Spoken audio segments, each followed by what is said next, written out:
All right, now to the Aussie dedicating her life to preserving Princess Diana's legacy.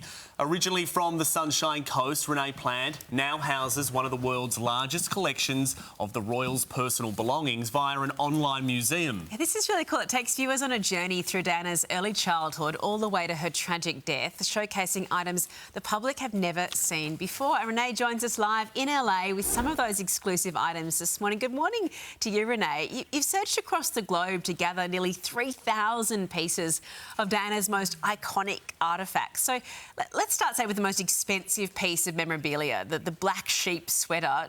$2 million that sold for. How on earth did you get your hands on it? Well, there is a bit of a story about this sweater.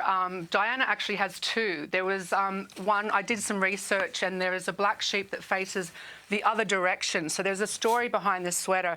Diana had the original one in 1981, and she put a hole in the sleeve and she returned it and said, "Could you guys please fix this, Joanna Osborne and Sally Murr?" And instead of fixing it, they actually sent her a second sweater. And so that's the one that we've acquired now for the Princess Diana Museum. And the setter actually sold at Sotheby's last year for $1.1 million. And it was the most expensive sweater in history right now. Kurt Cobain's sweater sold for $334 before that. That was the record holder. But to be able to preserve something like this is just such an iconic piece. Diana used to refer to herself as the black sheep of the royal family. And so it is such an iconic piece. And to be able to be the custodian of something like this is really, really magical. It's never been seen before in public. That's her wearing it there in 1983. So, yeah, it's an absolute, honour to be able to preserve this for people to see. And so much of her clothing had a message behind it, didn't it? Yep. Yeah, especially this. In fact, clothing she used a lot, especially around children when she was doing charity. She'd wear something bright in order to cheer them up and things like that. But I've just been able to acquire these pieces one by one, really to honour her life and legacy and let future generations understand just how incredible she was while she was alive. Renae, I'm really interested in the gloves, but first of all, I want to talk to you about the final goodbye dress. Why is this so significant?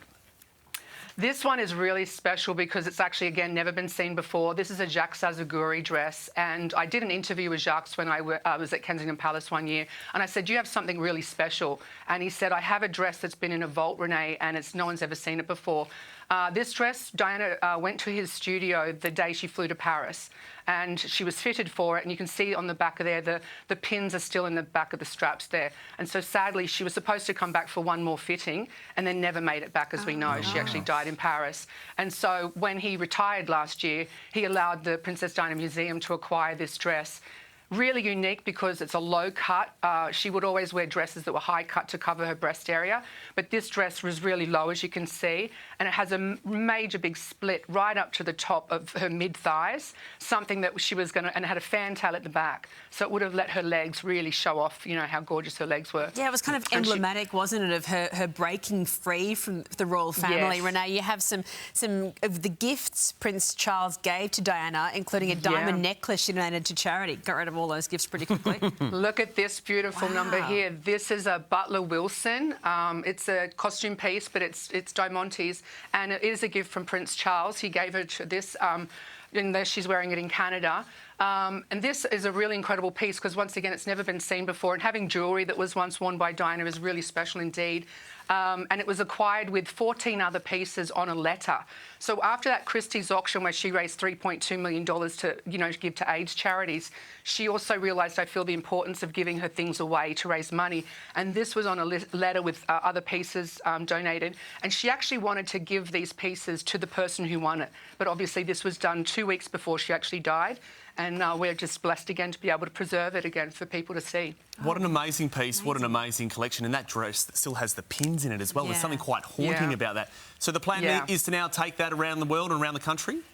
Yeah, we're getting ready to hopefully go on a global tour. We've had all this. It's a 3D virtual museum that I have currently, so anyone can access it anywhere around the world 24/7 at the princessdianamuseum.org. But now we're really getting it ready to come out on tour and take it around the world. So I'd love to come back home and obviously bring everything back home. But we're figuring that out now. We know you've got one of her famous clutches there as well. Over 3,000 pieces. We'll put all the details of where people can see that on the Sunrise website as well. We know you have a passion for Diana. We can see that. And the gloves. That tells us they're priceless that means items. they're Yeah, special. and we they're wrote special. a book with Richard, her hairdresser. Oh, so there you go. he's like, it's all about So the much to hair. see. My decade with Diana, so you can get that at our website as well. It's just a will labour of do. love, Renee, ready to share it. Thank you, Renee. Thank you for sharing Thank you that so labour much of for love having with me. us this morning. Merry Christmas. And to yeah, you. Merry Christmas.